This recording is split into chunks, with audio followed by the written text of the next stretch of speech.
रात का वक्त था, हर तरफ खामोशी थी, लेकिन एक घर के अंदर बेचैनी फैली हुई थी। दरवाजे बंद थे, खिड़कियां बंद थीं, फिर भी ऐसा लग रहा था जैसे कोई मौजूद हो, ऐसा कोई जिसे देखा नहीं जा सकता। ये एक आम सा घर था जहां एक नौजवान रहता था। कुछ दिनों से वो अजीब चीजें महसूस कर रहा था। रात को आवाजें आती, चीजें अपनी जगह से हिल जाती और दिल में एक अजीब सा खौफ बैठ जाता। वो समझ नहीं पा रहा था ये क्या हो रहा है।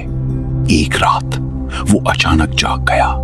उसे लगा जैसे कोई उसके कमरे में है। सांसें तेज हो गईं, दिल जोर जोर से धड़कने लगा। वो उठा, मगर जिस्म जैसे साकत हो गया हो। इसी लम्हे उसे एक बात याद आई, एक हदीस जो उसने कहीं सुनी थी कि अगर कोई सोने से पहले आयतुल कुर्सी पढ़ ले तो अल्लाह उसकी हिफाजत के लिए एक फरिश्ता मुकर्रर कर देता है और कोई शैतान उसके करीब नहीं आ सकता।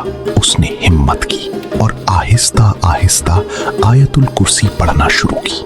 अल्फाज कमजोर थे, लेकिन यकीन मजबूत था।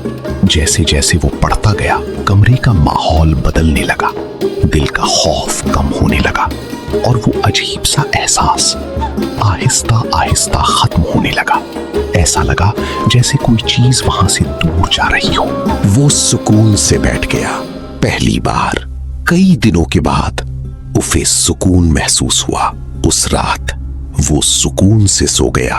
अगली सुबह उसे एक बात समझ आ गई थी, हम अकेले नहीं होते, लेकिन अगर हम अल्लाह के करीब हों तो हमें किसी चीज से डरने की जरूरत नहीं।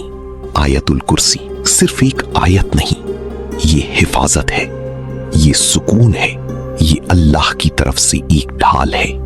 कितनी बार हम डरते हैं अंधेरों से, तन्हाई से, उन चीजों से जो हमें नजर भी नहीं आती, लेकिन भूल जाते हैं कि हमारे पास एक ऐसा हथियार है जो हर खौफ से बड़ा है।